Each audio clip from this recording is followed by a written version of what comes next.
कहानी में दिखाए गए सभी पात्र और घटनाएं काल्पनिक हैं। ये कहानी सिर्फ और सिर्फ मनोरंजन और समाज में जागरूकता फैलाने के उद्देश्य से बनाई गई है।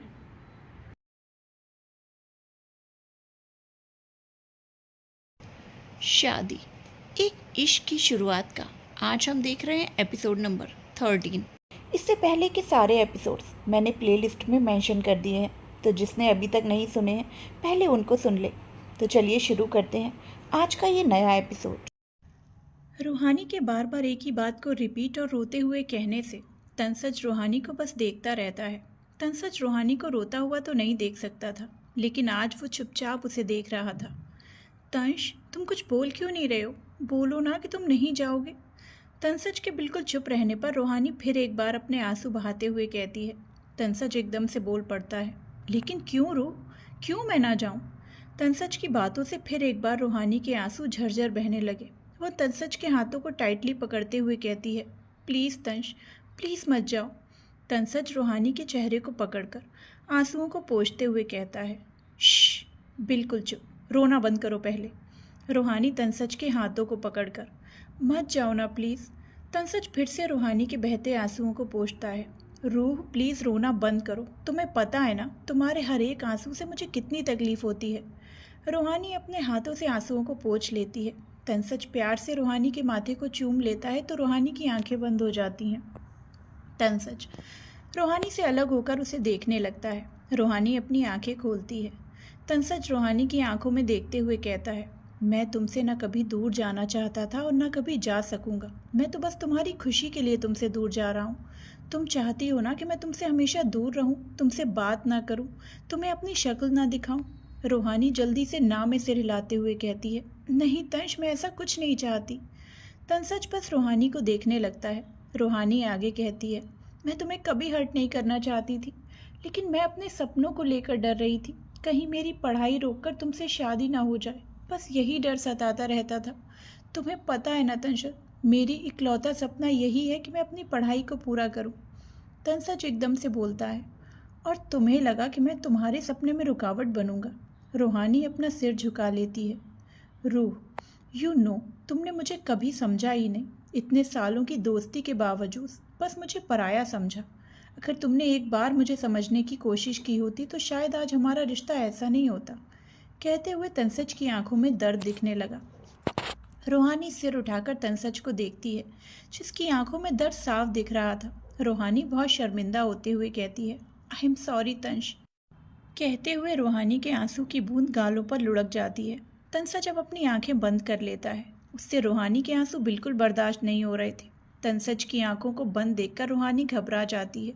वो तनसज के बाजुओं को पकड़कर कहती है, प्लीज़ तंश, मुझे माफ़ कर दो, मैं फिर ऐसा कभी नहीं करूँगी। मैं तुम्हें और कभी दर्द नहीं दूंगी। तनसज की आंखें एकदम से खुल जाती हैं। वो रूहानी की अधूरी बातों की चाहत करते हुए पूछता है, आखिर तुम क्यों नहीं चाहती हो कि मैं तुमसे दूर जाऊं?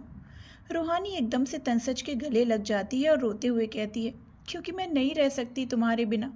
तुम्हें नहीं पता तंश, इस एक साल में तुमसे दूर रहकर मैं कैसे जी रही थी। तुम्हें बस यही दिखा कि मैंने खुद तुमसे दूर जाने की कोशिश की, लेकिन ये नहीं दिखा कि ऐसा करने से मुझे कितनी तकलीफ होती थी।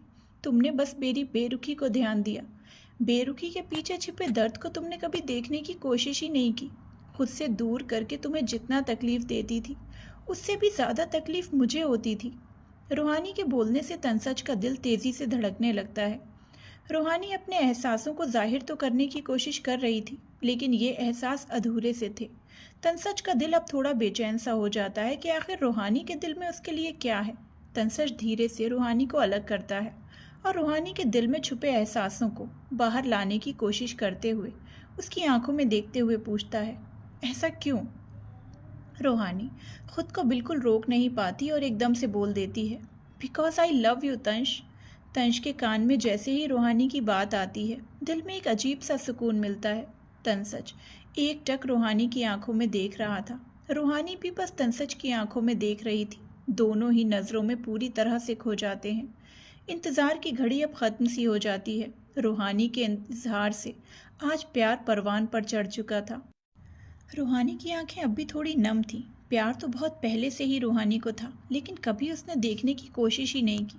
लेकिन आज तब तंसज के उसकी ज़िंदगी से जाने की बात आई तो वो खुद को बिल्कुल रोक नहीं पाई अपने एहसासों को छुपाने से। दोनों की नज़रें मिली ही थी कि अचानक तंसज रूहानी को झटके से गले लगा लेता है। रूहानी भी तंसज का साथ देते हुए टाइटली हग कर लेती है। तंसज रूहानी से, एक बार फिर से कहो ना। रूहानी और टाइटली पकड़ते हुए, आई लव यू तंश। तंसज अपनी खुशी को संभालने की कोशिश करते हुए कहता है, थैंक यू रूह। तंसज की खुशी को महसूस करते हुए रूहानी को बहुत सुकून सा मिलता है। दोनों अपने करीबी के पल बिता ही रहे थे कि तभी दरवाजे पर दस्तक होती है। इस एक आवाज़ से दोनों होश में आते हैं कि तंसज उठकर दरवाजे की तरफ देखता है। दरवाज़ा थोड़ा खुला था। दरवाजे पर एक सर्वेंट थी। तंसज को देखते ही सर्वेंट सिर झुकाए कहती है, सर, बड़ी मैम आप दोनों को नीचे बुला रही हैं। ये बोलकर वो सर्वेंट वहाँ से चली जाती है। तंसज पीछे मुड़कर देखता है। रूहानी बेड पर बैठकर उसे ही देख रही थी। तंसज रूहानी के पास जाकर खड़ा हो जाता है और कहता है, रूह, माँ नीचे बुला रही है। रूहानी उठकर जाने लगती है। तंसज भी अपना फ़ोन लेकर जाने लगता है। रूहानी चौखट से बाहर कदम रखने ही वाली होती है कि तंसज झट से रूहानी को कमर से पकड़कर खींच लेता है और दरवाज़ा बंद करके उससे सटा देता है। रूहानी हैरान नज़रों से तंसज को देखती है। रूहानी खुद को तंसज से, तंसज ये तुम। रूहानी के इतना बोलते ही तंसज अपनी उंगली रूहानी के होंठों पर रुक चुप करा देता है। तंसज कशिश भरी आवाज़ में नज़र मिलाए हुए कहता है, रूह, आज मुझे तुम्हारे लबों के शब्द नहीं, एहसासों को महसूस करना है। कहते हुए तंसज रूहानी के होंठों से अपनी उंगली हटाकर उसकी तरफ झुकने लगता है। रूहानी तंसज को करीब आते देख आंखें बंद कर लेती है। दिल की धड़कनें धक धक करते हुए बस शोर करती जा रही थी। तंसज बढ़ते बढ़ते रूहानी के होंठों के एकदम करीब पहुंच जाता है। तंसज अपनी करीबी को बढ़ाते हुए रूहानी के होंठों पर अपने होंठ रखने ही वाला होता है कि अचानक दरवाजे पर दस्तक के साथ अनुराग की आवाज़ आती है, तंश। रूहानी झट से अपनी आंखें खोलती है और तंश को धक्का देती है। रूहानी के धक्के से तंसज थोड़ा पीछे हो जाता है। रूहानी दरवाजे से हट जाती है और तंसज को दरवाज़ा खोलने का इशारा करती है। तंसज मायूस सा चेहरा बनाकर रूहानी को देखता है। रूहानी ना में सिर हिलाते हुए दरवाज़ा खोलने का इशारा करती है। बेचारा तंसज ना चाहते हुए भी दरवाज़ा खोल देता है। दरवाज़ा खुलते ही अनुराग जल्दी से कमरे के अंदर आ जाता है। रूहानी और तंसज को वो अजीब नज़रों से देखने लगता है। तंसज वैसे तो अनुराग से अब बहुत ज़्यादा चिढ़ा हुआ था। उसकी वजह से ही तंसज रूहानी को किस नहीं कर पाया। अनुराग दोनों पर डाउट करते हुए बोलता है, तुम दोनों बंद कमरे में इतनी देर से क्या कर रहे थे? रूहानी शर्म से नज़रें झुका लेती है और तुरंत कमरे से बाहर निकल जाती है। रूहानी के जाते ही तंसज घूर कर अनुराग को देखता है और कहता है, कुछ करने तो दिया नहीं, थोड़ी देर बाद नहीं आ सकता था? अनुराग कंफ्यूज सा तंसज को देखता है तो तंसज चिढ़ते हुए कहता है, अब चल नीचे।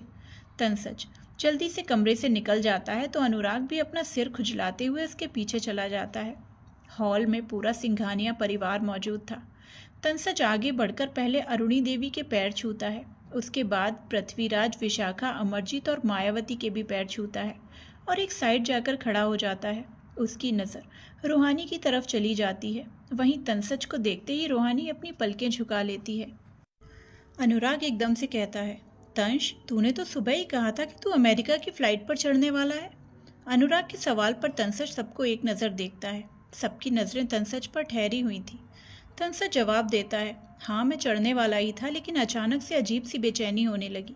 तबीयत भी बिल्कुल ठीक नहीं लग रही थी तो मैं वापस लौट आया। विशाखा जी अपने हाथ जोड़ते हुए कहती हैं, भगवान का शुक्र है कि आप नहीं गए। सभी अब हॉल में बैठे बातें करने में व्यस्त थे। तभी तंसज आंखों के इशारे से रूहानी से बात कर रहा था। दोनों को काव्या एकटक देखती रहती है।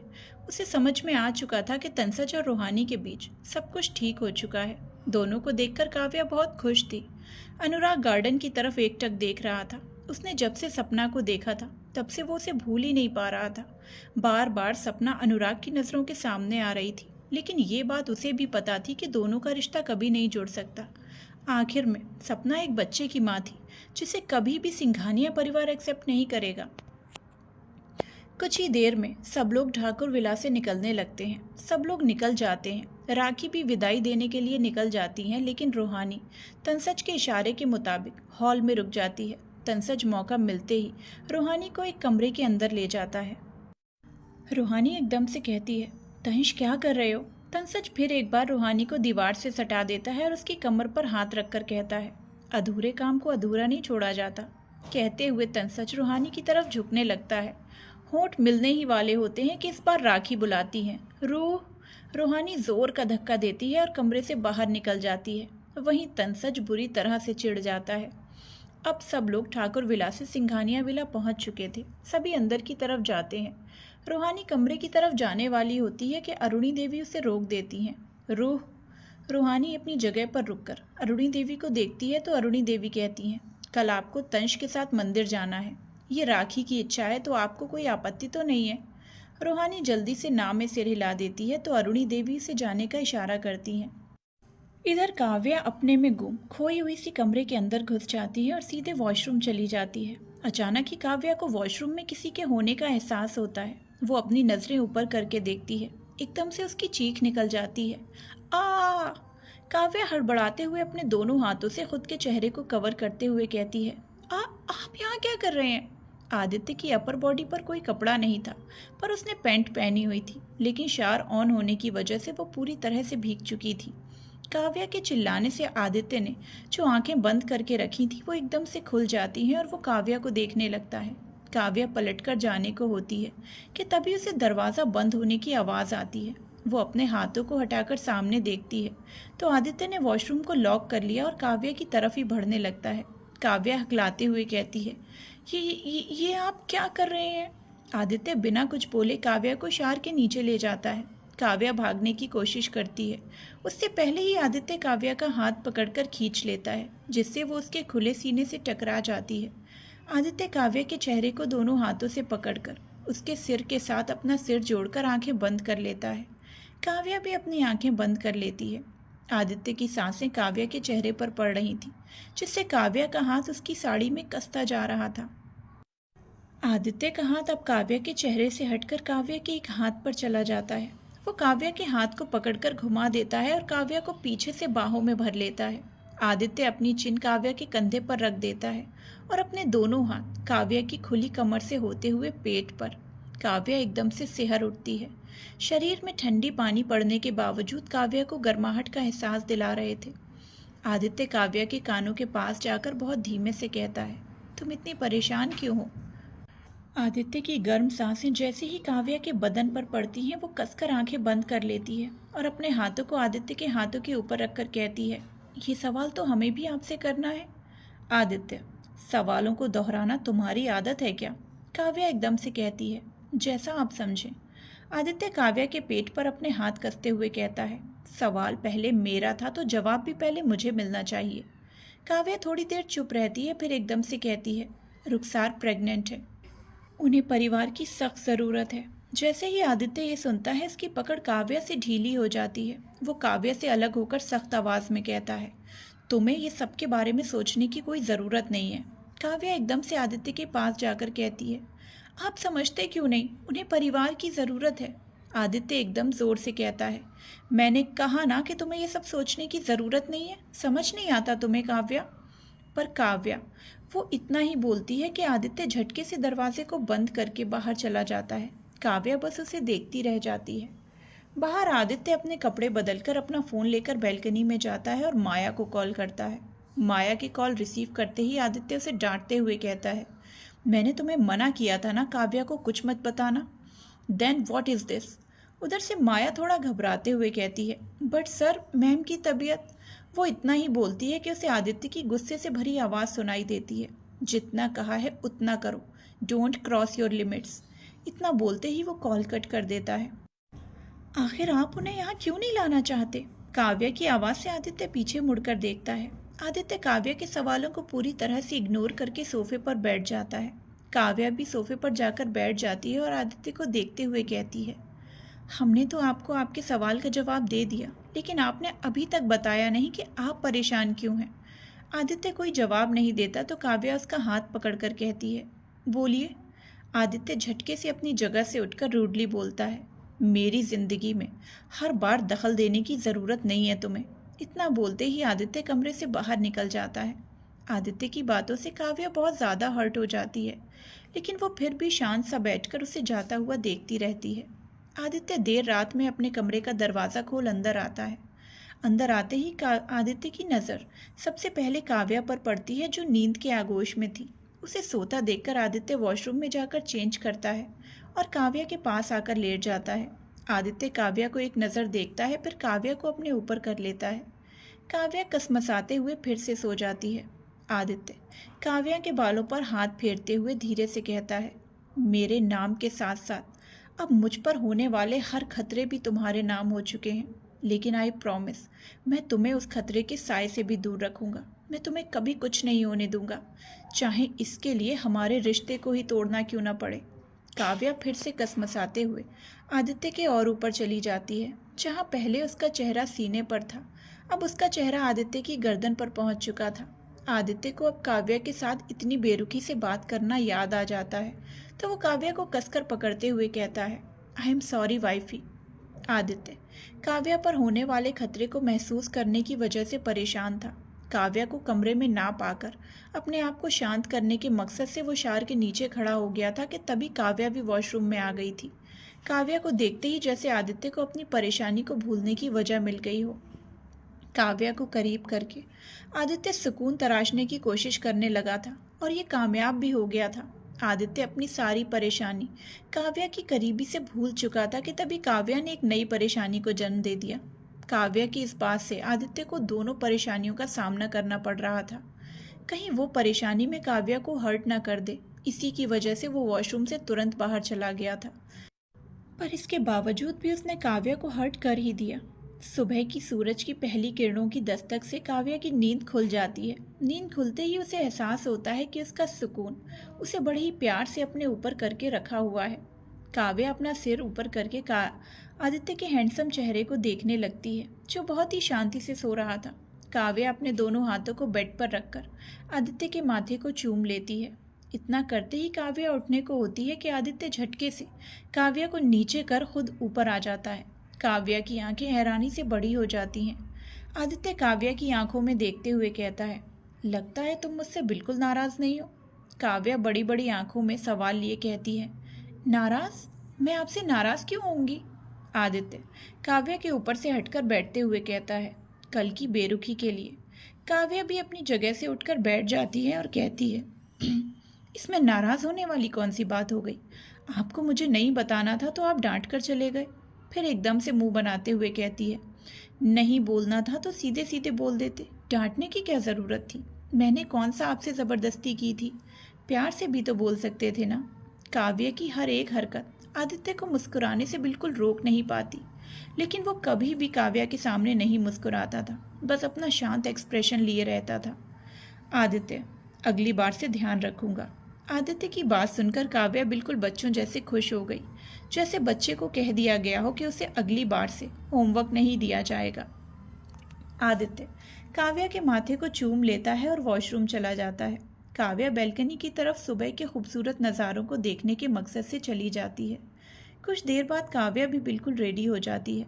आदित्य कबर्ड से कुछ फाइल्स को निकाल रहा होता है, तभी काव्या एकदम उसके सामने खड़ी हो जाती है। काव्या को यूं अचानक देखकर आदित्य उसे आंखों के इशारे से पूछता है, तो काव्या सिर झुकाए कहती है, हमने एक ऐसा काम कर दिया जो शायद आपको बिल्कुल पसंद नहीं आएगा। आदित्य सवालिया नज़रों से काव्या को देखता है, तो काव्या थोड़ा सिर ऊपर करके आदित्य को देखती है और फिर से सिर झुकाए कहती है, आप गुस्सा कर लीजिए, लेकिन ज़्यादा मत करिएगा। आदित्य काव्या की चिन को पकड़कर आंखों में देखते हुए कहता है, ऐसा क्या कर दिया तुमने? काव्या नज़रें नीचे झुका लेती है और हिचकिचाते हुए कहती है, वो हमने रुखसार को यहाँ बुला लिया है। काव्या की बात सुनते ही आदित्य झटके से काव्या के कंधे को जोर से पकड़कर कबर्ड पर सटा देता है और गुस्से से कहता है, तुम्हारा दिमाग खराब है। आदित्य की गुस्से से भरी आवाज़ सुनकर काव्या सहम जाती है और अपने में ही सिमटने लगती है। काव्या डर से कांपने लगती है। आदित्य को जब ये एहसास होता है तो उसकी पकड़ कंधे पर ढीली हो जाती है। काव्या ने डर से आंखें बंद करके रखी थी। आदित्य काव्या को गले लगाकर शांत होकर कहता है, मैंने मना किया था ना। काव्या कुछ नहीं कहती। काव्या को डरा हुआ महसूस कर आदित्य धीरे से काव्या को अलग करके चिन को पकड़कर चेहरा ऊपर करता है तो देखता है कि काव्या की आंखें बंद थीं। आदित्य काव्या की बंद पलकों को चूम लेता है और धीरे से कहता है, कितनी जिद्दी हो तुम।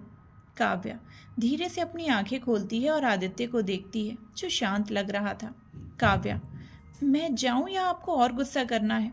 आदित्य काव्या को छोड़ देता है तो काव्या वहां से जल्दी से भाग जाती है। काव्या के जाते ही आदित्य का फेस एकदम से डार्क हो जाता है। काव्या नीचे जाती है तो देखती है सभी दरवाजे की तरफ हैरानी से देख रहे होते हैं। काव्या भी सबकी नजरों का पीछा करते हुए सामने देखती है। दरवाजे पर रुखसार और माया खड़ी थी। विशाखा जी एकदम से कहती हैं, रुखसार। सबको देखते ही रुखसार की आंखों से आंसू बहने लगते हैं। वो सबको देखकर बहुत खुश थी।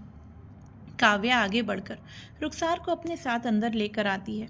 उसी वक्त अरुणी देवी हॉल में आती हैं। रुखसार को देखते ही अरुणी देवी के चेहरे पर गुस्सा उतरने लगता है। काव्या उन्हें आंखों से शांत होने का इशारा करती है। काव्या को ही पता था कि उसने किस तरह से अरुणी देवी को रुखसार को वापस लाने के लिए मनाया था।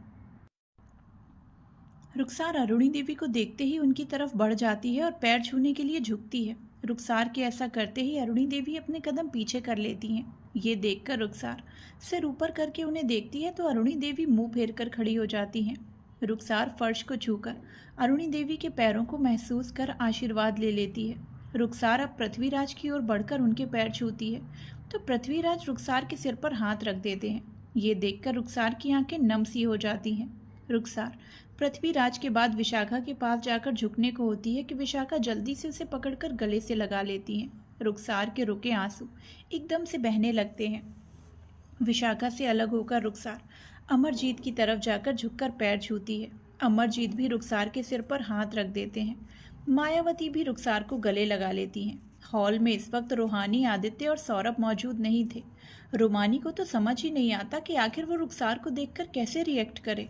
अनुराग को भी बिल्कुल समझ नहीं आता कि वो रुखसार से कैसे मिले। रुखसार का चेहरा पूरा मुरझाया हुआ था। कई दिनों से वो बीमार बेड पर पड़ी थी। अरुणी देवी सबके चेहरे को देखकर अपनी जगह पर बैठकर एकदम सख्त आवाज में कहती हैं, रुखसार को अगर यहाँ रहना है तो उसे हमारी शर्त माननी पड़ेगी।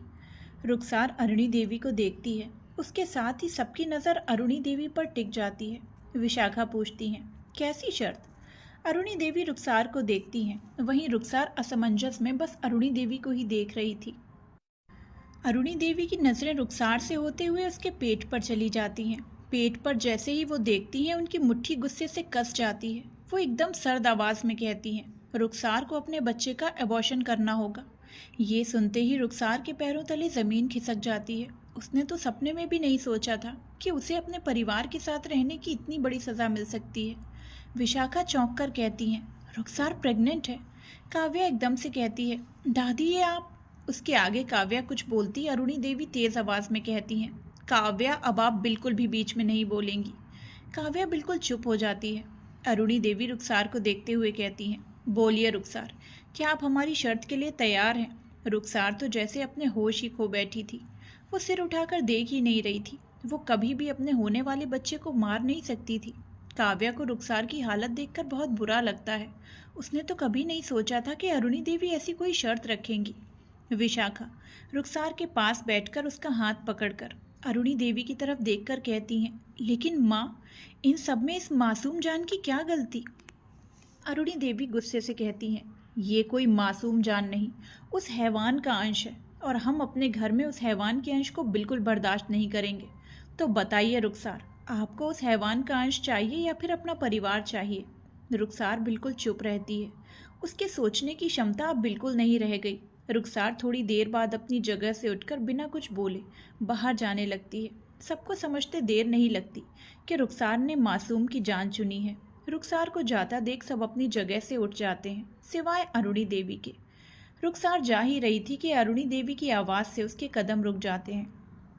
रुखसार, इस चौखट को पार करके आप फिर से वही गलती कर रही हैं। हमने आपको पहले भी समझाया था। आपको क्या लगता है आज आप यहाँ से जाकर अपने बच्चे को बचा रही हैं? तो आप ये बहुत गलत सोच रही हैं। और वैसे भी आप इस बच्चे को क्यों बचाना चाहती हैं? आपको याद नहीं कि उस हैवान ने आपके साथ क्या किया? उसका गंदा खून आप अपनी कोख में कैसे पलने दे सकती हैं? रुखसार को अब सारी चीज़ें धुंधली सी दिखाई देने लगी। अब उसकी आंखें बंद होने लगती हैं। रुखसार एकदम से बेहोश होकर गिरने वाली होती है कि बाहर से आ रहा सौरभ जल्दी से दौड़कर उसे पकड़ लेता है। रुखसार सौरभ की बाहों में झूल रही थी, वहीं सौरभ उसे एकटक देख रहा था। इधर तनसच की कार पहाड़ियों से घिरे मंदिर पर रुकती है। तनसच और रूहानी बाहर आते हैं। सीढ़ियों को देखकर रूहानी का तो सिर चकराने लगता है। मंदिर पहाड़ी की चोटी पर था। रूहानी तनसच को देखती है, जो उसे ही प्यार भरी नज़रों से देख रहा था। रूहानी, तंश, ये तो बहुत लंबी सीढ़ियाँ हैं। तनसच कहता है, हाँ तो तुम्हें कौन सा चढ़ना है? रूहानी असमंजस में, मतलब? तनसच रूहानी के पास जाकर उसे गोद में उठा लेता है। रूहानी पहले हैरान होती है। तनसच, ये तुम क्या कर रहे हो? बोलते हुए रूहानी उतरने की कोशिश करती है। तनसच रूहानी को कसकर पकड़ आगे बढ़ते हुए कहता है, माँ ने ऐसे ही जाने के लिए कहा है। रूहानी अब बिल्कुल चुप हो जाती है। तनसच और रूहानी की नज़रें एक दूसरे से मिली हुई थी। वैसे ही आंखों में देखते हुए तनसच सीढ़ियाँ चढ़ने लगता है। रूहानी के हाथ तनसच के गले से लिपटे थे। वो एकटक तनसच के हैंडसम चेहरे को देख रही थी। करीब 1 घंटे तक सीढ़ियाँ चढ़ने के बाद दोनों मंदिर पहुँच जाते हैं और दर्शन करते हैं। मंदिर के साइड पर पत्थर पर तनसच बैठ जाता है और रूहानी उसके साथ बैठकर बाजुओं को पकड़कर अपना सिर तनसच के कंधे पर रख देती है। आंटी ने अचानक हमें मंदिर आने के लिए क्यों कहा? कहते हुए रूहानी सामने की ओर देखती है। तनसच भी सामने देखते हुए कहता है, कल के हादसे से माँ बहुत डर गई है। मुझे कुछ हो ना जाए, इस बात का डर उनके मन में बैठ गया है। रूहानी तनसच से अलग होती है तो तनसच उसे देखने लगता है। रूहानी एकदम से तनसच की गोद में बैठ जाती है और अपने हाथों को तनसच के गले में लपेटकर उसे देखते हुए कहती है, तंश, मैं शादी के लिए तैयार हूँ। रूहानी की बात सुनकर तनसच रूहानी को अपनी गोद से उठाकर खड़ा करता है और ख़ुद थोड़े साइड खड़े होकर पहाड़ी की गहराई को देखने लगता है। रूहानी उसके पीछे खड़ी हो जाती है। कुछ देर तक तनसच शांत रहता है और फिर कहता है, तुम अपने सपने को भूल रही हो रूह? रूहानी एकदम से कहती है, अब जिंदगी भर तुम्हारे साथ रहना ही मेरा सपना है तंश। तनसच फिर एक बार चुप हो जाता है। रूहानी बस शांत खड़े तनसच को देख रही थी। तनसच पीछे मुड़कर रूहानी को देखकर कहता है, रूह, जब तक तुम्हारी पढ़ाई पूरी नहीं हो जाती हम शादी नहीं करेंगे। मैं नहीं चाहता कि फ्यूचर में जाकर इस बात के लिए कोई आर्ग्यूमेंट हो। अब मैं और तुमसे यूं दूर नहीं रह सकता। तुम्हारी गलतफहमी से बनी बेरुखी को मैं बिल्कुल बर्दाश्त नहीं कर पाऊंगा। तनसच की बातें सुनकर रूहानी की आंखें नम हो जाती हैं। वो नम आंखों से देखते हुए कहती है, कितनी गलत थी मैं। अपनी एक गलतफहमी की वजह से तुम्हें कितना हर्ट किया मैंने, कितनी तकलीफ़ दी मैंने तुम्हें। इन सब के बावजूद तुमने हमेशा बस मुझसे प्यार किया। रूहानी अब तनसच के गले लग जाती है। वहीं दूसरी तरफ रुखसार बेड पर लेटी थी और उसके साथ अरुणी देवी के सिवाय सारा परिवार मौजूद था। सौरभ रुखसार को चेक करके उससे थोड़ा दूर हटकर खड़ा हो बस एकटक उसे ही देख रहा था। अचानक ही सौरभ की आंखों में दर्द उभरने लगता है। वो अपने दर्दों को छुपाते हुए कमरे से बाहर निकल जाता है। कुछ ही देर में रुखसार होश में आती है। विशाखा जल्दी से उसके पास जाकर बैठ जाती है। रुखसार सबको जैसे ही देखती है उसे कुछ देर हुई सारी बातें याद आने लगती हैं। वो अपने पेट पर हाथ रखकर विशाखा को देखकर रोते हुए कहती है, बड़ी माँ, मैं अपने बच्चे को नहीं मार सकती। विशाखा रुखसार को गले लगाकर शांत रखने को कहती हैं। वहाँ खड़े सभी लोगों की आंखें नम थीं। कुछ ही देर में रुखसार सो जाती है। उसके सोते ही सब कमरे से बाहर निकल जाते हैं। काव्या उदास सा चेहरा बनाकर कमरे में जाती है। कमरे में आदित्य बेड पर आंखें बंद करके लेटा था। काव्या सीधा जाकर आदित्य के ऊपर पेट के बल लेट जाती है। आदित्य अपना हाथ काव्या की कमर पर रख देता है तो काव्या वैसी ही लेटकर बोलती है, सुनिए। आदित्य कुछ नहीं बोलता तो काव्या फिर से कहती है, सुनिए तो। आदित्य हूँ में जवाब देता है तो काव्या कहती है, आपको पता है दादी ने रुखसार को यहाँ रहने के लिए शर्त रखी है। आदित्य जवाब देता है, मुझे सब पता है। काव्या आदित्य के चेहरे को देखती है जिसकी आंखें अब भी बंद थीं। वो धीरे से कहती है, आप दादी से बात कीजिए ना। आदित्य आंखें बंद करके ही कहता है, मैंने तुम्हें इसीलिए रुखसार को यहाँ लाने से मना किया था, लेकिन तुमने तो मेरी बात नहीं सुनी। जैसे तुमने मेरी बात नहीं सुनी वैसे ही दादी भी मेरी बातों को बिल्कुल नहीं सुनती। काव्या मायूस सा चेहरा बनाकर आदित्य को देखती रहती है। आदित्य अपनी आंखें खोलता है और काव्या के गालों को छूते हुए कहता है, इसीलिए तुम कॉलेज में हमेशा सेकंड आती थी, बिना सोचे समझे कुछ भी कर देती हो और फिर पछताने लगती हो। काव्या आदित्य को घूर कर देखते हुए कहती है, आप कहना क्या चाहते हैं? मैं ना समझूं? आदित्य थोड़ी देर काव्या को देखता है, फिर कहता है, बहुत बड़ी नासमझ हो। खुद के लिए ऐसे शब्द सुनकर काव्या बुरी तरह से चिढ़ जाती है। वो एकदम से आदित्य के ऊपर से उठती है और थोड़ा जोर से कहती है, आप खड़ूस, नासमझ, अनरोमांटिक, गुस्सैल। काव्या फ्लो में आदित्य को बहुत कुछ बोल देती है, लेकिन जैसे ही उसे इस बात का एहसास होता है, वो अपनी आंखें कसकर बंद करते हुए जीभ निकाल लेती है और धीरे से कहती है, आज तो मैं गई। ये कहते हुए वो धीरे से आंखें खोलती है तो पाती है कि आदित्य अजीब नज़रों से उसे ही देख रहा था। काव्या खुद को नॉर्मल करते हुए ज़बरदस्ती मुस्कुरा कर कहती है, मैं बोलते बोलते काव्या बेड से उठकर जल्दी से दौड़कर वॉशरूम में घुस जाती है। आदित्य बस उसे देखता रह जाता है।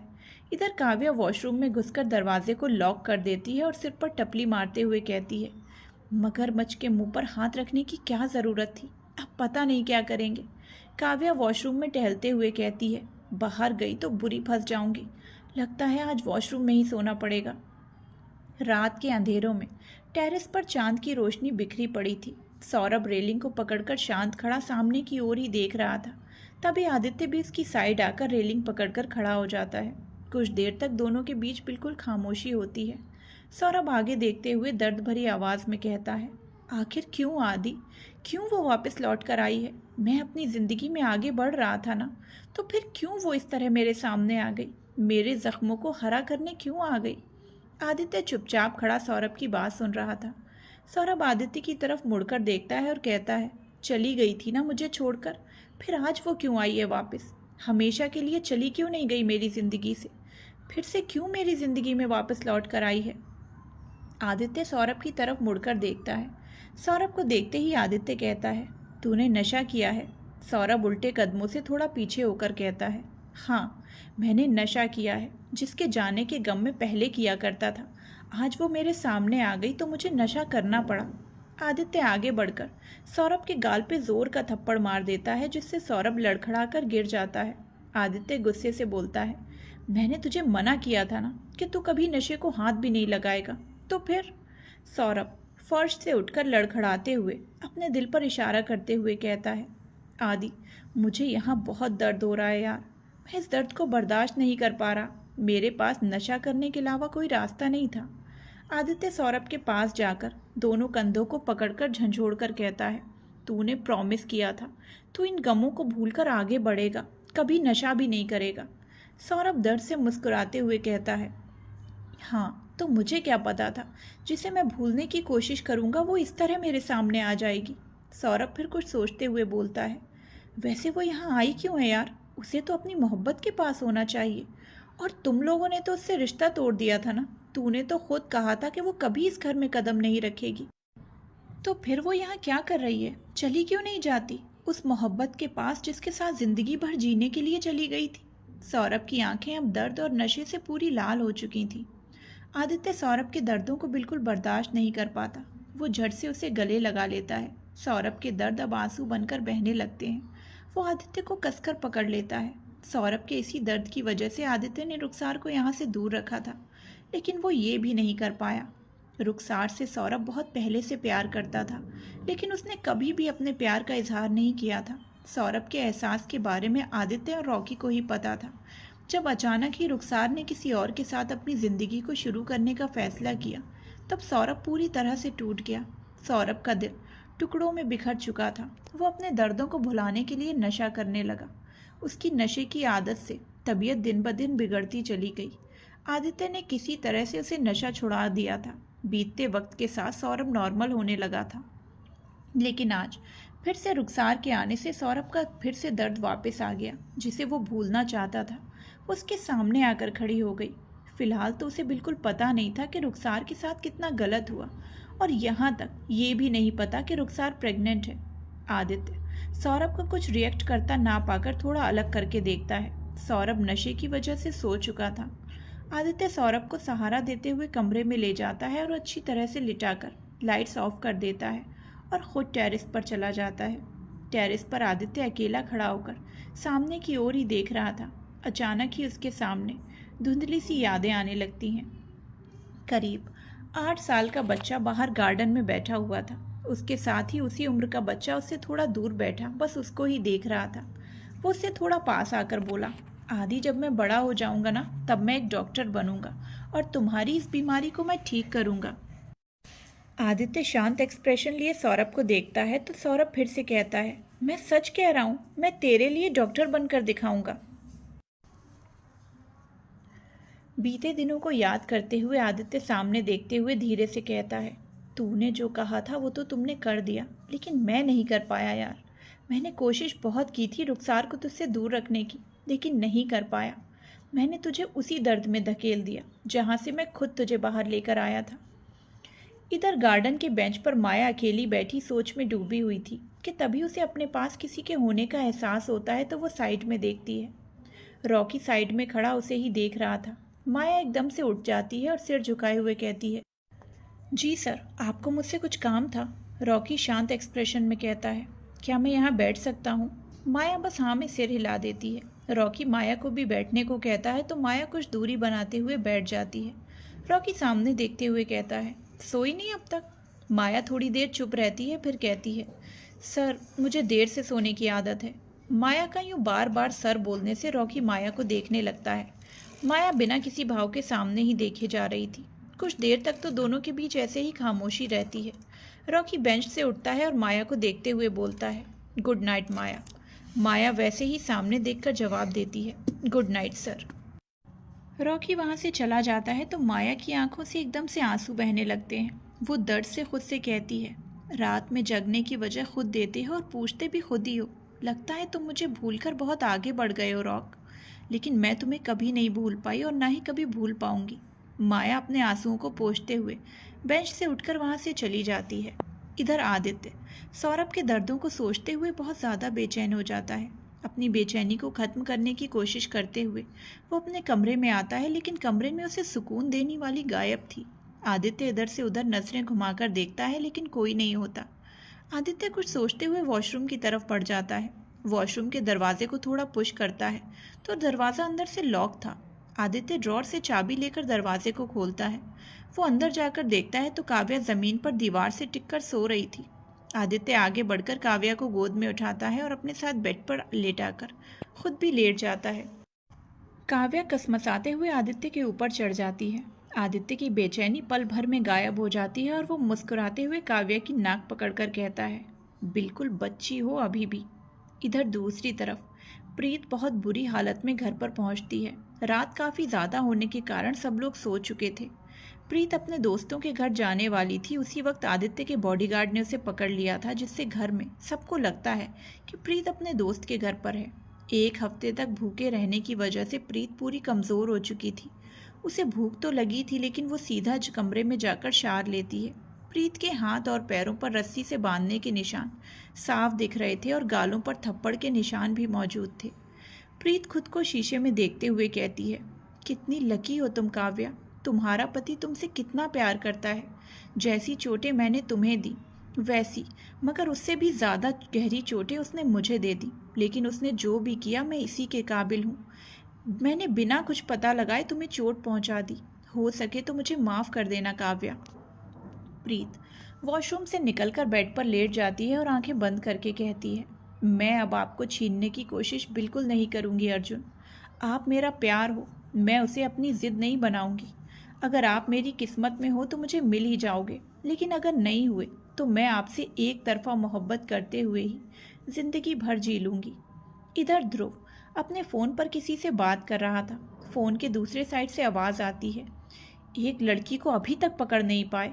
ध्रुव परेशान होते हुए कहता है, भाई मैं कोशिश कर रहा हूँ। उधर से गुस्से भरी चिल्लाती हुई आवाज़ आती है, क्या कोशिश कर रहे हो तुम? 10 महीने हो गए, तुम्हारे मुंह से बस एक ही शब्द आता है कि कोशिश कर रहा हूँ। मुझे वो लड़की किसी भी हालत में चाहिए, समझे तुम? कुछ भी करो, उस लड़की को मेरे पास लाओ। अब उधर से कॉल कट हो चुका था। ध्रुव फ़ोन की स्क्रीन को देखता है और सोफे पर टिककर आंखें बंद करके बैठ जाता है। श्रेष्ठा वॉशरूम से बाहर आती है तो उसकी नज़र सीधे सोफे पर परेशान से बैठे ध्रुव पर पड़ती है। श्रेष्ठा सीधे जाकर ध्रुव की गोद में बैठ जाती है और कहती है, व्हाट हैपेंड हबी? ध्रुव एकदम से बोलता है, आई वॉन्ट यू। श्रेष्ठा हैरानी से ध्रुव को देखती है। वो कुछ बोलती उससे पहले ही ध्रुव श्रेष्ठा के होंठों को लॉक कर देता है। परेशानी की वजह से ध्रुव श्रेष्ठा को रूडली किस करने लगता है, जिससे श्रेष्ठा को बहुत ज़्यादा दर्द होने लगता है। श्रेष्ठा ध्रुव से खुद को छुड़ाने की कोशिश करने लगती है। ध्रुव के हाथ श्रेष्ठा के टॉप के अंदर चले जाते हैं। वो उसके सीने को ज़ोर ज़ोर से प्रेस करने लगता है। श्रेष्ठा उसके हाथ को पकड़ने की कोशिश करने लगती है लेकिन कर नहीं पाती। ध्रुव श्रेष्ठा के टॉप को फाड़कर फेंक देता है और गर्दन से होते हुए सीने पर ज़ोर ज़ोर से किस करते और बाइट करने लगता है। श्रेष्ठा बस ध्रुव से खुद को छुड़ाने की कोशिश किए जा रही थी। श्रेष्ठा समझ चुकी थी कि ध्रुव ये सब गुस्से और फ्रस्ट्रेशन में कर रहा है, जिसकी वजह से वो श्रेष्ठा को बहुत ज़्यादा हर्ट करने वाला है। ध्रुव अब श्रेष्ठा की ब्रा को निकालकर फेंक देता है और उसे ज़ोर ज़ोर से बाइट करने लगता है। ध्रुव के हाथ अब श्रेष्ठा की जीन्स पर पहुंच जाते हैं। वो उसे खोलने ही वाला होता है कि श्रेष्ठा ध्रुव को ज़ोर का धक्का देती है और उठकर अपने कपड़ों को उठाकर खुद को ढकते हुए कहती है, ध्रुव मेरे पीरियड्स चल रहे हैं। ये सुनते ही ध्रुव टेबल पर ज़ोर से लात मारता है। श्रेष्ठा हैरान होकर बस ध्रुव को देखती है। श्रेष्ठा अपने कपड़े पहनकर ध्रुव के पास जाकर पूछती है, क्या हुआ है तुम्हें? तुम इतने गुस्से में क्यों हो? ध्रुव श्रेष्ठा के हाथों को पकड़कर खींच लेता है और दोनों हाथों से श्रेष्ठा के चेहरे को पकड़ता है। श्रेष्ठा ध्रुव के चेहरे को देखकर हैरान रह जाती है। ध्रुव की आंखों से आंसू बह रहे थे जो गालों पर आ चुके थे। ध्रुव नम आंखों से कहता है, वाइफी तुम बचाओगी ना काव्या को? प्लीज़ काव्या को कुछ मत होने दो। प्लीज़ वाइफी काव्या को बचा लो। श्रेष्ठा ध्रुव को शांत करते हुए कहती है, पहले शांत हो जाओ। ये बोलते हुए श्रेष्ठा ध्रुव को सोफे पर बिठाती है और उसके पास बैठकर ध्रुव की आंखों से बहते आंसुओं को पोंछती है। ध्रुव झटके से श्रेष्ठा के गले लग जाता है। श्रेष्ठा ध्रुव की पीठ को सहलाने लगती है। श्रेष्ठा धीरे से बोलती है, ध्रुव जब तक तुम मुझे सारी सच्चाई नहीं बता देते तब तक मैं कुछ नहीं कर सकती। आखिर मैं तुमसे ही काव्या को कैसे बचा सकती हूँ? मैं सबसे लड़ सकती हूँ लेकिन अपने प्यार से नहीं। ध्रुव श्रेष्ठा को टाइटली पकड़कर बोलता है, वाइफी मुझे सोना है। खुद की बातों को नज़रअंदाज करता देख श्रेष्ठा ध्रुव से अलग होकर देखने लगती है। ध्रुव श्रेष्ठा को कुछ भी ना बोलकर बेड की तरफ ले जाकर खुद लेटकर अपने ऊपर श्रेष्ठा को लिटाकर अपनी आंखें बंद कर लेता है। श्रेष्ठा ध्रुव को ज़्यादा परेशान नहीं करना चाहती थी, इसीलिए वो और सवाल नहीं करने का फैसला करती है। इधर प्यास लगने की वजह से रुखसार अपनी आंखें खोलती है। आंखें खोलते ही वो देखती है कि अरुणी देवी उसके पास बैठकर रुखसार को ही देख रही थी। रुखसार हड़बड़ाते हुए बेड से उठती है और सीधे बैठ जाती है। अरुणी देवी अपने हाथ से रुखसार के गालों को छूते हुए कहती हैं, आप ठीक तो हैं ना रुखसार? अरुणी देवी के इतने मीठे शब्दों को सुनकर रुखसार जल्दी से आगे बढ़कर उनके गले लग जाती है। रुखसार के ऐसा करते ही अरुणी देवी उसके सिर पर हाथ रखकर सहलाने लगती हैं। रुखसार की आंखों से आंसू बहने लगते हैं। वो रोते हुए कहती है, हमें माफ़ कर दीजिए दादी। अरुणी देवी रुखसार को अलग करके आंसुओं को पोंछते हुए कहती हैं, इसी दर्द को सहने से हम आपको रोक रहे थे, लेकिन आप हमारे अपने नहीं हैं। फिर भी हमने अपने पोते पोतियों और आप में बिल्कुल भेदभाव नहीं किया। आखिर हमारे प्यार में क्या कमी रह गई थी रुखसार? अरुणी देवी की बातों को सुनकर रुखसार फपक फपक कर रोने लगती है। उसे भी पता था कि वो एक अनाथ थी। इसके बावजूद अरुणी देवी ने कभी उसे अनाथ नहीं समझा, बिल्कुल अपने खून की तरह प्यार किया। लेकिन इसके बावजूद रुखसार दुनिया वालों के चक्कर में आ गई। अरुणी देवी रुखसार के चेहरे को अपने हाथों में भरकर आंखों में देखते हुए कहती हैं, आपने पहले तो हमारी बात नहीं मानी, लेकिन आज हम आपसे फिर एक बार समझाना चाहते हैं। अगर आपने कभी भी हमें अपना माना है तो आप इस बच्चे को अपनी कोख में नहीं रखेंगी। ये सुनते ही रुखसार ज़ोर ज़ोर से रोने लगती है। अरुणी देवी फिर से कहती हैं, हम आपको यूं दर्द में नहीं देख सकते रुखसार, हमारी बात मानिए, एबॉर्शन करा लीजिए। रुखसार का रो रो कर बुरा हाल हो जाता है। अरुणी देवी रुखसार को गले लगाकर मन में कहती हैं, मैं उस दरिंदे के पोते का खून कभी आपकी कोख में पलने नहीं दूंगी, इस घर पर उसका साया भी नहीं पड़ने दूंगी। रुखसार रोते रोते थोड़ी देर में चुप हो जाती है। वो अरुणी देवी से अलग होकर अपना सिर झुकाए धीरे से कहती है, दादी आप जैसा चाहती हैं वो करने के लिए तैयार हैं। अरुणी देवी ये सुनते ही मुस्कुरा देती हैं और रुखसार के गाल को छूते हुए कहती हैं, हमें आपसे यही उम्मीद थी। इधर काव्या की आंखें धीरे धीरे खुलती हैं। वो अपनी आंखों को मसलते हुए बैठ जाती है। बैठकर वो अपनी नज़रें इधर से उधर घुमाने लगती है। बेड पर ना कोई दिख रहा था और ना ही कमरे में। काव्या वॉशरूम की तरफ नज़र डालती है तो वहाँ भी दरवाज़ा खुला होता है। काव्या उठकर खड़ी होकर टाइम देखती है तो सुबह के 5:30 बज रहे थे। काव्या घड़ी को देखते हुए कहती है, इतनी सुबह सुबह ये कहाँ चले गए? बोलते हुए काव्या फिर से इधर उधर देखते हुए वॉशरूम की तरफ चली जाती है। काव्या रेडी होकर आईने के सामने खड़ी हो जाती है। लाल रंग की साड़ी जिसमें उसका पूरा फिगर दिख रहा था। साड़ी थोड़ी पतली सी थी जिससे उसकी कमर और नाभि ट्रांसपेरेंट होकर दिख रही थी। काव्या मांग में सिंदूर भरकर और गले में मंगलसूत्र पहनकर अपनी सुहाग होने की पहचान को दर्शाते हुए कमरे से बाहर निकल जाती है। हॉल में पहुंचते ही उसे किचन में विशाखा के काम में साथ देती रुखसार दिखती है। वैसे तो बहुत सारे सर्वेंट्स थे खाना बनाने के लिए, लेकिन विशाखा सुबह की शुरुआत अपने हाथों से बनाए नाश्ते से करवाती। काव्या किचन की तरफ बढ़ जाती है। काव्या को देखते ही विशाखा बोलती है, काव्या आपको कुछ चाहिए? काव्या अपनी नज़रें किचन की चारों तरफ डालते हुए कहती है, हमें भी आपकी कुछ मदद करें? विशाखा हाँ में सिर हिला देती हैं। तीनों नाश्ता बनाने में व्यस्त हो जाती हैं। तभी सौरभ अपना सिर पकड़कर किचन में आता है। आंटी, नींबू है क्या? सौरभ को ऐसे देखकर विशाखा और काव्या की नज़रें उसी पर ठहर जाती हैं। काव्या एकदम से पूछती है, आपने सिर क्यों पकड़ा हुआ है? सौरभ सिर उठाकर देखता है तो उसे किचन में काव्या के पीछे सोच में डूबकर काम कर रही रुखसार पर नजर पड़ती है। रुखसार को देखते ही सौरभ ठहर सा जाता है। तभी विशाखा की गुस्से भरी आवाज़ आती है, आपने कल ड्रिंक की थी? सौरभ की नज़र एकदम से विशाखा पर पड़ती है जो उसे गुस्से से देख रही थी। विशाखा जी को भी सौरभ की तबीयत के बारे में पता था जो उसने ड्रिंक करने से खराब करके रखी थी। सौरभ घबराहट में ना में सिर हिला देता है। विशाखा सौरभ को घूरते हुए आगे बढ़कर उसका कान पकड़ लेती हैं। अच्छा, तो अब आप हमसे झूठ भी बोलने लगे?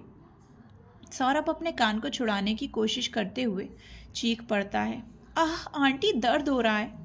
चीख सुनते ही रुखसार अपने ख्यालों से बाहर आती है। वो भी सौरभ को देखने लगती है।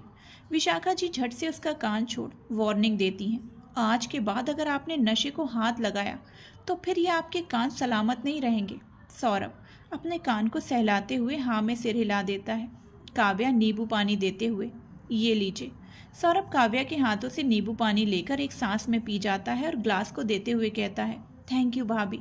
इतना बोलते ही वो किचन से बाहर निकलने वाला होता है कि उसे काव्या की आवाज़ सुनाई देती है जो रुखसार से कह रही थी, रुखसार आपको भी कुछ खा लेना चाहिए, ऐसे आप भूखे पेट काम करती रहेंगी तो आपके बेबी को इफेक्ट पड़ेगा। सौरभ के कदम किचन के बाहर भी रुक जाते हैं। रुखसार एकदम से बोलती है, कैसा बेबी भाभी जो कुछ ही दिनों में इस कोख से जुदा होने वाला है? ये सुनते ही विशाखा और काव्या हैरान भरी नज़रों से रुखसार को देखती हैं। विशाखा रुखसार के पास जाकर कहती हैं, ये आप क्या कह रही हैं? रुखसार अपने कामों को कंटिन्यू करते हुए कहती है, पहले ही हमने दादी की बात ना मानकर मानव के साथ ज़िंदगी बिताने के ख्वाब देखकर बहुत बड़ी गलती कर दी। इसीलिए अब हम उस गलती को बिल्कुल नहीं दोहराएंगे। दादी जैसा चाहती हैं हम वैसा ही करेंगे। इस बच्चे को अबॉर्ट करा देंगे। विशाखा एकदम से रुखसार को अपनी तरफ पलटाती है और उसके चेहरे को देखकर कहती है, हम जानते हैं कि आपके साथ बहुत गलत हुआ और ये माँ की बात ना मानकर ही हुआ है, लेकिन इन सब में उस मासूम बच्चे की क्या गलती? ये सुनते ही रुखसार की आंखों से आंसू बहने लगते हैं। वो रोते हुए विशाखा जी के गले लगकर कहती है, आखिर क्यों बड़ी माँ, प्यार करने की मुझे इतनी बड़ी सज़ा क्यों मिल रही है? विशाखा जी रुखसार की पीठ को रब करने लगती हैं और कहती हैं, आपकी गलती ये नहीं थी कि आपने प्यार किया, बल्कि ये थी कि आपने गलत इंसान से प्यार किया। सौरभ किचन से बाहर खड़ा सारी बातों को सुनकर ये तो समझ जाता है कि मानव धोखेबाज था, लेकिन आखिर रुखसार के साथ हुआ क्या है उसे इस बात का बिल्कुल अंदाज़ा नहीं लग पा रहा था। वो थोड़ी देर सोचता है, फिर तेज़ कदमों से अपने कमरे की तरफ चला जाता है। इधर श्रेष्ठा गुम-सी बालकनी में लगे झूले पर बैठी हुई थी। तभी ध्रुव वहां आता है। ध्रुव को यूं गुम देखकर ध्रुव भी झूले में बैठ जाता है और श्रेष्ठा का हाथ पकड़ लेता है। श्रेष्ठा ध्रुव को देखने लगती है। ध्रुव श्रेष्ठा की आंखों में देखते हुए कहता है, तुम्हें मेरे और काव्या के रिश्ते के बारे में जानना है ना? श्रेष्ठा एकदम से ध्रुव को देखने लगती है। ध्रुव श्रेष्ठा का हाथ छोड़कर सामने की ओर देखकर गहरी सांस लेता है और बोलना शुरू करता है।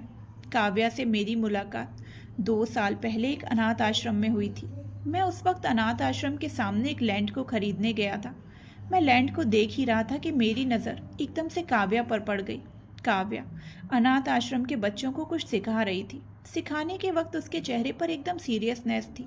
मैं थोड़ा आगे बढ़ा और वहाँ से उसे देखने लगा। उसको देखते ही पता नहीं क्यों पर मुझे एक अजीब सी बेचैनी होने लगी उससे बात करने की, लेकिन मेरे कदम मेरा साथ बिल्कुल नहीं दे रहे थे।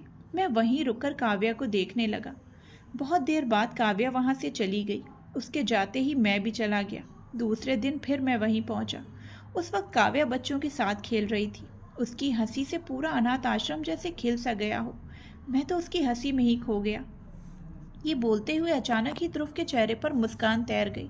वहीं श्रेष्ठा एकटक ध्रुव को ही देख रही थी। ध्रुव आगे कहता है, रोज काव्या को देखना मेरी आदत सी हो गई थी और ये आदत एक दिन काव्या को पता चल गई। ये बोलते हुए ध्रुव उस पल में पहुंच जाता है।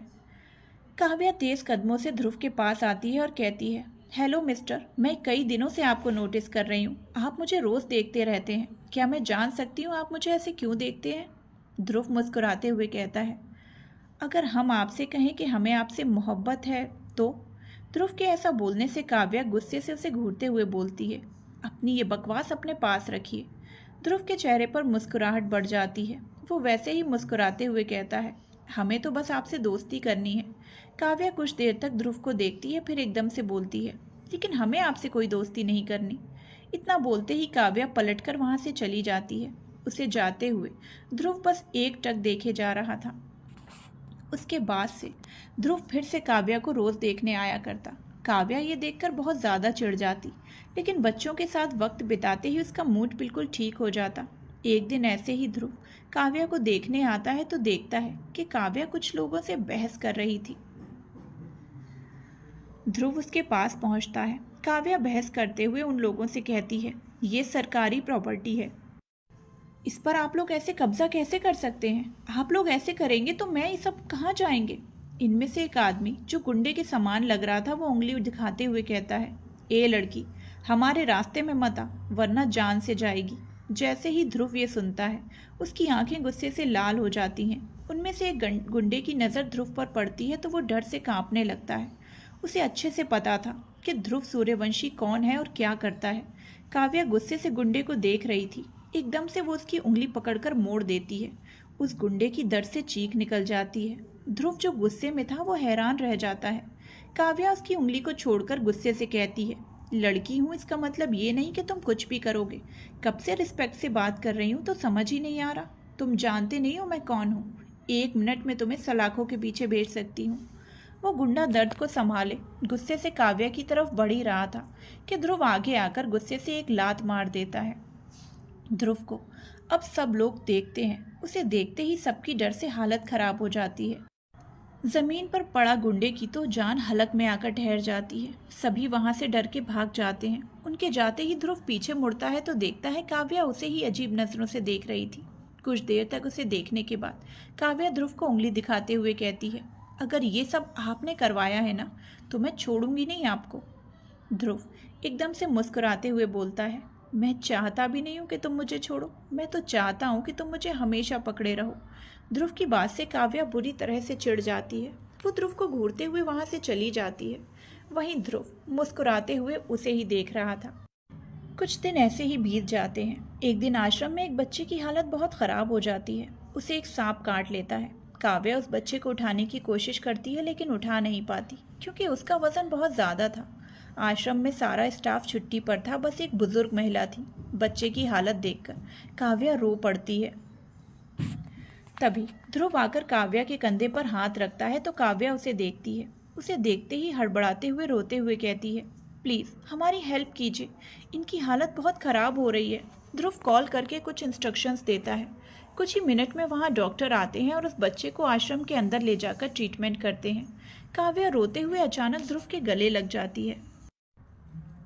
ध्रुव काव्या को संभालने लगता है। कुछ घंटे बाद डॉक्टर आकर कहते हैं कि वो बच्चा बिल्कुल ठीक है। काव्या दौड़कर उस बच्चे को देखने के लिए चली जाती है। ध्रुव को इम्पोर्टेंट मीटिंग की वजह से वहाँ से जाना पड़ता है। काव्या कुछ देर बाद बाहर आकर ध्रुव को ढूंढने लगती है, लेकिन उसे वो कहीं नहीं मिलता। 1 हफ्ते तक ध्रुव कहीं नजर नहीं आता। काव्या हमेशा उसका इंतजार करती लेकिन ध्रुव नहीं आता। कुछ दिन बाद ध्रुव आकर उसी जगह खड़ा होकर काव्या को देखने लगता है। जैसे ही काव्या की नज़र ध्रुव पर पड़ती है वो दौड़ते हुए ध्रुव के पास जाती है और शिकायती लफ्ज़ में कहती है, कहाँ चले गए थे आप? हम आपका कितने दिनों से इंतज़ार कर रहे थे। आपने हमें कुछ भी बताना ज़रूरी नहीं समझा।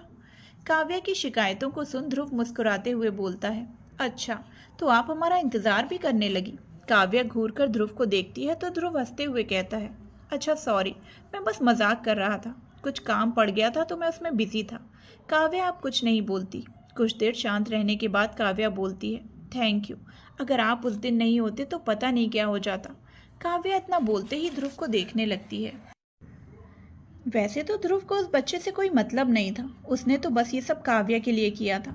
काव्या ध्रुव को देखते हुए आगे हाथ बढ़ाकर कहती है, हाय, आई एम काव्या, हमें आपके दोस्ती का प्रपोजल एक्सेप्टेड है। ध्रुव काव्या के हाथ के साथ हाथ मिलाते हुए जवाब देता है, ध्रुव। काव्या कुछ देर ध्रुव को देखती है, फिर ना में सिर हिलाते हुए कहती है, ध्रुव नहीं, आप हमारे लिए मिस्टर हीरो हैं। बीते पलों को याद करते हुए ध्रुव श्रेष्ठा को देखने लगता है, जो उसकी बातों को बहुत ध्यान से सुन रही थी। ध्रुव अब श्रेष्ठा की तरफ होकर बैठ जाता है और कहता है, हमारी दोस्ती बढ़ते वक्त के साथ गहरी होती चली गई। काव्या हमेशा मुझसे मिलने आया करती और मैं भी वक्त निकालकर किसी भी तरह काव्या से मिलने जाता। काव्या को मेरे बारे में कुछ भी नहीं पता था और मैं कभी उसे बताना भी नहीं चाहता था कि आखिर मैं क्या हूँ और क्या काम करता हूँ। काव्या दूसरों की भलाई में विश्वास रखा करती थी और मैं तो बस लोगों की बुराई करता था। वैसे काव्या से मिलने के बाद मैंने थोड़ा बहुत ये सब करना छोड़ दिया था, क्योंकि उसकी बातें मुझे बहुत इफ़ेक्ट करती थीं। बदलते वक्त के साथ मेरी फीलिंग्स भी बदलती चली गईं। मैं काव्या से प्यार करने लगा था। वो है ही इतनी मासूम, क्यूट कि मेरा दिल उसे चाहने से रोक ही नहीं पाया। लेकिन ये मैंने उसे कभी अंदाज़ा तक नहीं लगने दिया कि मैं उससे प्यार करने लगा हूँ, क्योंकि उसे इन सब चीज़ों में थोड़ा भी इंटरेस्ट नहीं था। काव्या ने हमेशा मेरे गमों में साथ दिया। जब भी मुझे माँ की याद आती, वो मुझे अपनी गोद में सिर रखकर गमों को दूर करने की ताकत देती। जब भी मैं कुछ गलत करता तो काव्या की याद आते ही मेरे हाथ रुक जाते। काव्या ने मेरी ज़िंदगी पूरी बदल दी थी। मैं तो हमेशा चाहता था कि काव्या हमेशा मेरे साथ ज़िंदगी भर रहे। उसके साथ मैं जीना चाहता था, उसी के साथ मरना चाहता था। लेकिन उसके लिए मुझे अपने प्यार का इजहार करना पड़ता और मुझे अच्छे से पता था अगर काव्या ने मेरे प्यार को नकार दिया तो हमारी दोस्ती भी नहीं रहेगी और काव्या को बिना देखे मैं रह नहीं पाता। इसीलिए मैंने कभी उसे अपने एहसासों को नहीं बताया। बस एक दोस्त की तरह उसके साथ रहता, समय बिताता, बातें करता। दिन अच्छे से बीत रहे थे, लेकिन बस उस एक काली रात ने हमारे रिश्ते को बिल्कुल बिखेर कर रख दिया।